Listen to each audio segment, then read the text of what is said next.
Welcome to the Colorful Clipboard, where we discuss the building blocks of making dough in childcare. I'm Kate. And I'm Carrie. Welcome back to Colorful Clipboard, and we are ready to take you on vacation. Not really, but kind of and sort of. So we're ready for Carrie, you to take vacation. And I imagine after this year, you are ready for you to take a vacation. So I want to start, we talked about why we wanted to do this topic, and we thought, okay, again, this is another one of those topics we probably could have done any time in the last several months. But we really feel like, we are the middle of December. And we know that all of those seasonal holidays are wrapping up. And so some folks, these are just entirely their days on a calendar. To other people, they have religious meetings. To other people, it's a reminder they're not going to see their family this year. So let's talk, and let's start with, what is a definition to you, For me, Carrie?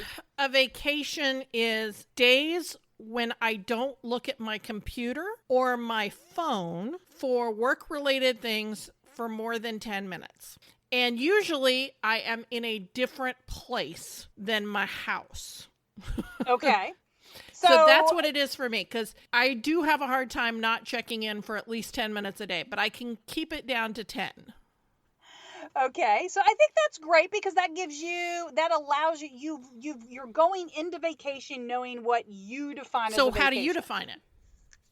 Yeah, okay. So, I will be honest. I have had a hard time being a person who goes on vacation for 30 years. I don't think I ever had a problem with it as a kid, but I've been self-employed for over 30 years.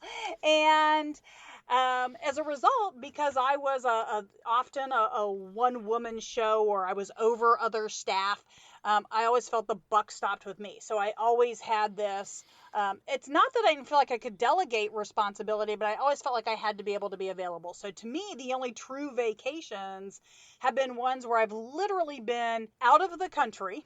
And I would even say, even with them, I still had my computers and I still had my phones, because you just never knew. But having that with me allowed me to relax. Does that make sense? So I tried doing a vacation once where I kind of did a Carrie, and I kind of left my computer at home.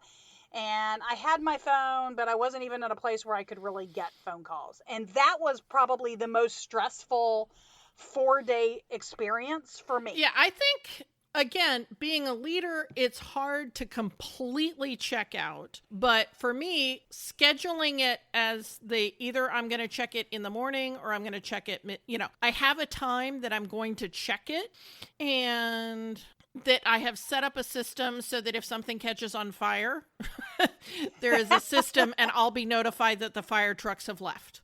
Right? I think that's awesome. One of the things that I would say that I probably make sure I do when I go on something that I would truly call a vacation is that at least one thing a day is scheduled for me. So my husband can completely, he checks out.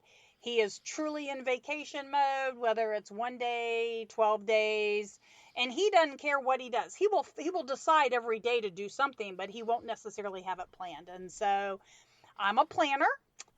So I definitely like things planned. And over the last, 21 years of being together, we have definitely figured out that at the minimum, for us to enjoy a vacation together, with or without children, there has to be at least one thing scheduled every day. And that could be scheduling going to the pool. That's interesting, because we have the same thing, but it's the other way around. I can have nothing planned, but my husband gets antsy.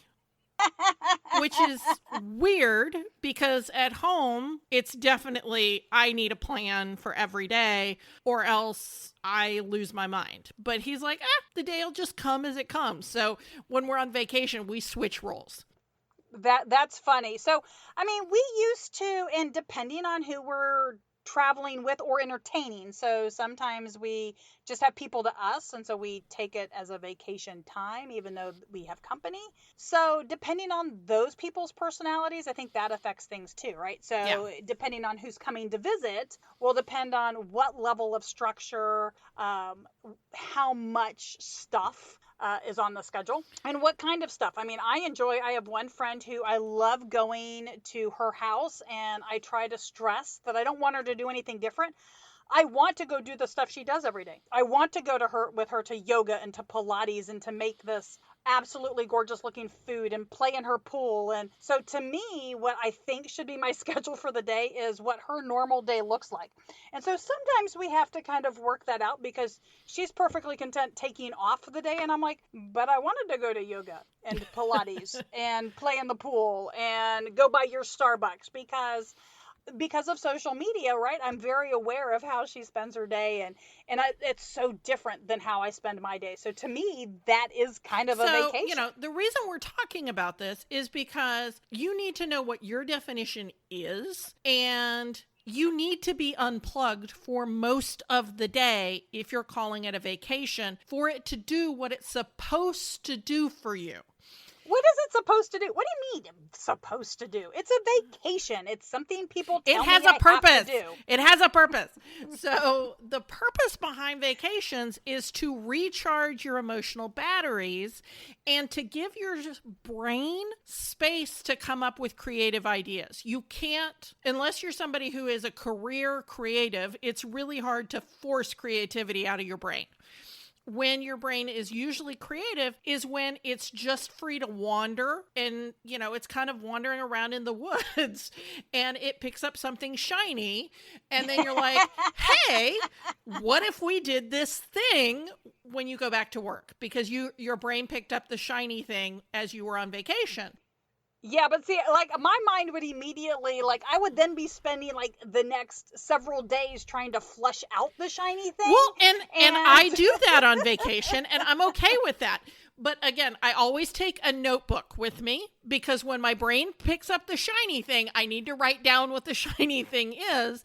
And then other times during that weekend or whatever, other thoughts related to the shiny object will occur to me, and I need to have a place to park it, because if I park it, then I can drop it and go back to Awesome. just Okay, enjoying the vacation. So I think that phrase right there and that example is what I think is so important for every person who goes on a vacation. So whether you're using the notes section on your phone, or you have a physical journal or something, having a place to put an idea when it comes up so that you can continue to relax. And this could be, Carrie's example was creative. Mine often pops up with the oh crap to-do list. Okay. But that's still creativity, because your brain is working on what are possible problems that may happen. So it's still creativity. It's not what people would think of as creativity, but it is creativity. Doom scrolling is not creativity, but doom planning is creativity.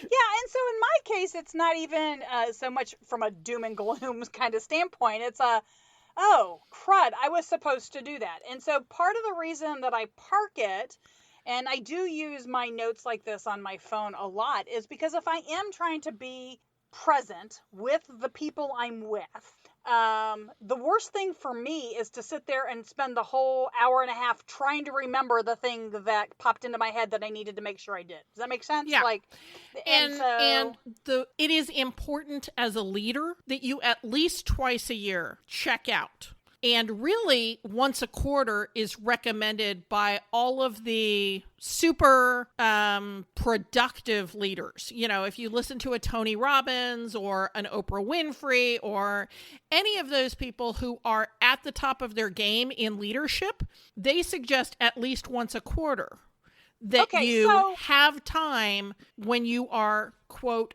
on vacation, unquote. So let's take that even a step further. Let's talk about those vacations and what that looks like and how much time. So as a country, 2 weeks is pretty much a standard vacation in the United States. Now, there are other countries where standard is 6 weeks, and it's often taken as a 6-week block. In the U.S., we rarely do 2 weeks as a 2-week block, depending on what you do for a living. And then there are industries where they force, and I do mean it that way, long sabbaticals on staff that are 6 to 12 months long. So in childcare, for we their don't have leaders, not for everybody, but for the people in leadership, No. because, well, not every teacher has to go on a sabbatical, but the ones who No. are heads of departments get pushed into sabbaticals more often. Well, I was thinking actually in the technology industry, it's as much the doers and the creators, but it's only like every 7 years. It's not like Yeah. it's an every year thing. So as a child care center director, not only do you need to know what works for you, you need to program your staff and your parents. And I'm going to come back to Carrie and just kind of brag a little bit about how Carrie worked this early in her career, and it has benefited her programs forever. So if you've listened to us ever talk about scheduling staff vacations and some of the other horror stories that we've had, as well as benefits packages, one example I've used is in Carrie's programs, they were always closed the week of 4th of July and always closed the week between Christmas and New Year. And what was beautiful about that is that all of her staff got a paid vacation. Every parent knew from the beginning this was happening and knew that they were supposed to pay in July the full rent, the full tuition, and December the full tuition, because the staff got a vacation. So it made it very easy for the families to plan their family vacations. It made it very easy for the staff to plan their vacations, and it forced Carrie, as an owner of multiple centers, to take a vacation. Because again, that's the important part of being a director. And the reason Carrie was really talking about even doing some quarterly vacations is that sometimes it's hard for us to even remotely kind of process taking time off. Yeah, because you're sure. I mean, I think I'm much better at taking a vacation from a center now than I was when I was an early director, because I was sure that the water heater was going to explode, right? So I just shut the whole building down so that I could take vacation. But if you're in a program and you can't rejigger the entire vacation plan, having a really clear SOP document, standard operating procedures, so that you have thought through all of those doom thought processes, like what happens if the hot water heater goes out, and you've already written down what should happen. Okay, so real quick, Carrie, and I know that historically CEY Press has had a publication available. Is this something that our listeners could actually get from CEY Press as a resource, like a place to start? We do have a basic standard operating procedure. It's a template and a couple of procedures.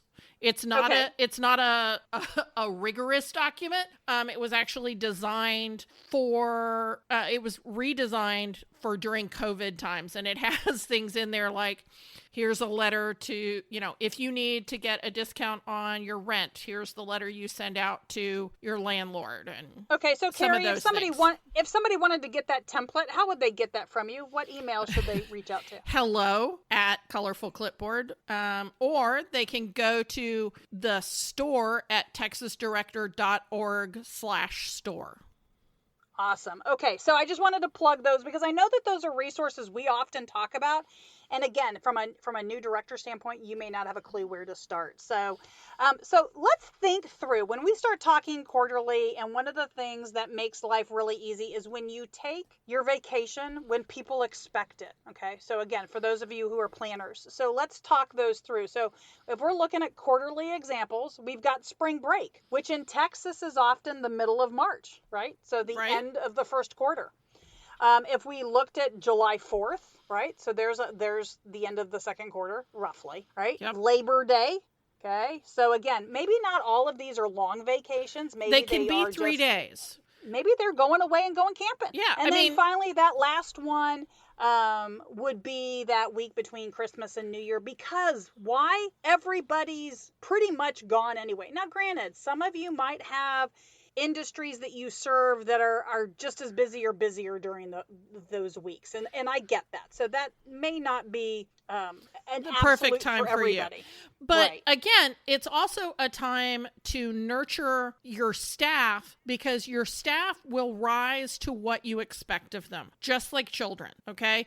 Children behave better around their grandparents because their grandparents expect different behaviors from them because they only see them for rare together, for small amounts of time, right? So if you're going to be gone for, you're going to be gone Thursday and Friday of spring break, Thursday, Friday, Saturday, Sunday, right? You're going to take a 4-day weekend. Have your after school program coordinator be the one who is the designated director while you're on that vacation, because if something's going to blow up during spring break, it's much more likely to happen in your school age program. Okay. And so they should be empowered to solve that problem, as opposed to calling you to whine about how these 2 second graders are picking at each other all the time. They're in charge. They need to solve that second grader drama. Absolutely. And if you have an assistant director, then again, they could be the person who's in charge when you're gone. But not every center is big enough to have an assistant director, but you do have people on your team who you want to try out for leadership. And if they're trying it out for 2 days, if they fail miserably, it's not the end of the world. Exactly. And so, other ways to think about that is to look at, are there days your program's already closed, like federal holidays? And if so, maybe you take off the Thursday or even the Wednesday before that federal holiday. So whether it's the day in October, whether it's one of the days in January or February, however that might work. And that's another place to try out those potential leaders in your program. But communication is key. This is how my mother decided who was going to be the president after her in her company, is that she left the state, and this is in the days before cell phones, and she left 2 people in charge, and that didn't work out when she came back. And so then she tried one of them being in charge when she went on another vacation, and that worked. So that person became the president. So what you're doing is you're trying them on. If you think you have 2 or 3 people and you're not sure which one would work, give them a day to be in charge and see if the things explode. Right. So let's I'm going to kind of try to attempt at a wrap up, or kind of bring together what we've talked about. So we're talking about, it is important, very, very important for you to take vacations, minimum twice a year. 4 times would be better, but they don't all have to be a week.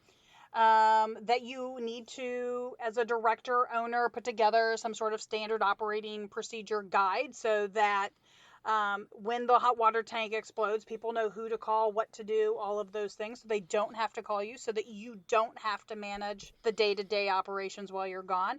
And finally, I think that communication is really, really important. So making sure that you've communicated with the staff that you're going on vacation and who's in charge. The parents know that you're going on vacation and who's in charge. And always tell people that you are unavailable. Okay? I mean, I don't care if you have your phone. If you tell them you're unavailable, then they will think a little bit before they call you, or set up a daily call that you're going to check in. Yeah, I find the daily call to work really well. I will call you every day at between 3 o'clock and 3:15. If you had to call 911 before then, leave me a message. Text me. And that way they know what the bar is for when they can interrupt you. If 911 was called, or the insurance company was called, go ahead and text me a message. Those are great. All right. So, sorry. I love if you had to call 911. Okay. So, another thing that's really important with vacations is having an organization master calendar. So again, if you're going on vacation, is there anybody else on vacation? Is there anything that's going to be due as soon as you get back? I think one of the things that I have found that causes directors to regret going on vacation is that as soon as they get back, they have all this stuff to do because they didn't do it. They were gone for a week. So really don't do it the week before taxes are due. Just don't go away the week before taxes are due. That's not a good plan. Absolutely. So on a master calendar, know when all of the dates of all your reports are due. Again, if you are on Food Plan or you use any service that has some sort of report, put those on your calendar and do them before you leave, so that when you come back, you're not having to immediately clean stuff up. So one of the worst things to me whenever I would go on a business trip was when I came in the garage, the first thing I saw in my house was the kitchen sink. I don't care if the rest of the house was spotless. If I walked in from the garage and saw, 8 days worth of dishes in the kitchen sink, I lost my crap, right? I mean, I would lose it. I would be so upset, and I'd be so, like, I'd want to turn around and leave. Like, what was the point? You guys can't, this is what you've left for me. So, and that happened whether it was my husband or my older kids. And so it took being able to identify that is my version of I've now come to work and there's all this stuff to do. So make sure you've cleaned your dishes before you leave. Absolutely. Absolutely. So guys, we want you to take vacation, but we want you to do it smart. And so you need to identify what feels like a vacation for you, set your staff up for success, and then get out of Dodge. We'll see you next week. Thank you for listening to Colorful Clipboards. Connect with us on social media at Colorful Clipboard, or send us an email to hello@colorfulclipboards. Send us your voicemail with your own questions and stories. If you want to keep learning with us, visit Texas Director, where we continue to have seminars, licensing, programs, and more. This show has been made by me, Carrie Casey, and Kate Young, with assistance from Hallie Casey and Marie Young. If you learned something today, share the show.